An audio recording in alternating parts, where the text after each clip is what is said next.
ஒவ்வொரு கணவரும் தெரிந்து கொள்ள வேண்டியது. ஒரு கணவனாக எப்போது தோல்வியடைகிறீர்கள்? உங்கள் பெற்றோரும் உடன்பிறந்தவர்களும் உங்கள் மனைவிக்கு எதிரான தகவல்களை வழங்கினால் நீங்கள் ஒரு கணவராக தோல்வியடைகிறீர்கள். உங்கள் பெற்றோரும் உடன்பிறந்தவர்களும் உங்கள் மனைவியை ஒவ்வொரு சிறிய விஷயத்திலும் துன்பப்படுத்துவதை பார்த்து நீங்கள் அமைதியாக இருந்தால் நீங்கள் ஒரு கணவராக தோல்வியடைகிறீர்கள். சந்தேகம் கொண்டு உங்கள் மனைவியை துன்புறுத்தினால் நீங்கள் ஒரு கணவராக தோல்வியடைகிறீர்கள். சந்தேகம் உறவை கொல்லும் கொடிய பேய்.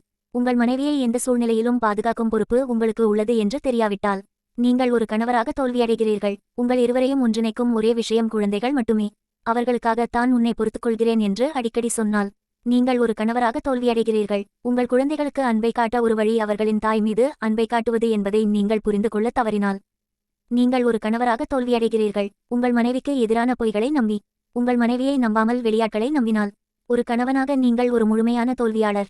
என் நண்பனே, உங்களை விழுங்கக்கூடிய நெருப்புடன் நீங்கள் விளையாடுகிறீர்கள். உஷார் நண்பனே, நீங்கள் உங்களை விரும்பிய பெண்ணை மன ரீதியிலாக விரக்தியடையச் செய்தால் உங்களுக்கு என்ன நடக்கும் என்பதை சாத்தான் கூட கணிக்க முடியாது.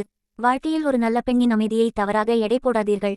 ஏனென்றால் நீங்கள் ஒரு நல்ல பெண்ணை கோபமடைய செய்தால் உங்கள் வாழ்க்கை துன்பத்தில் முடியும். உண்மை சொல்லட்டுமா? ஒரு பெண் உங்களை காயப்படுத்த துணிந்துவிட்டால் அது உங்கள் உடலில் உள்ள ஒவ்வொரு செல்லையும் தாக்குவதை நீங்கள் உணர்வீர்கள். மரண வலி அது. என்னுடன் வாக்குவாதம் செய்யாதீர்கள். பெண்கள் நல்லவர்களே, ஆனால் அவர்களுக்குள் ஒரு சைக்கோ பகுதி உள்ளது. அது செயல்படுத்தப்படும்போது சாத்தான் கூட உங்களுக்காக பரிதாபப்படுவான். நண்பர்களே, திருமணம் ஒவ்வொரு ஆணுக்குமானதே இல்லை. ஒரு பெண்ணை நேசிக்கவும் மதிக்கவும் பாதுகாக்கவும் வழங்கவும் மற்றும் துணையாக இருக்கவும் முடியாவிட்டால் தயவுசெய்து தனிமையில் இருங்கள். திருமணத்திற்குள் வராதீர்கள். திருமணம் என்பது பொறுப்புள்ளவர்களுக்கானது, பொறுமையுள்ளவர்களுக்கானது. இது புரியாமல் பிடிவாதமாக இருந்து நரகத்தில் வாழும் பல ஆண்களை உங்களுக்கும் தெரியும், எனக்கும் தெரியும். புரிந்தால் வாழ்க்கை உங்களுடையது. வாழ்த்துக்கள். பிடித்தால் பகிரவும். படித்ததில் பிடித்தது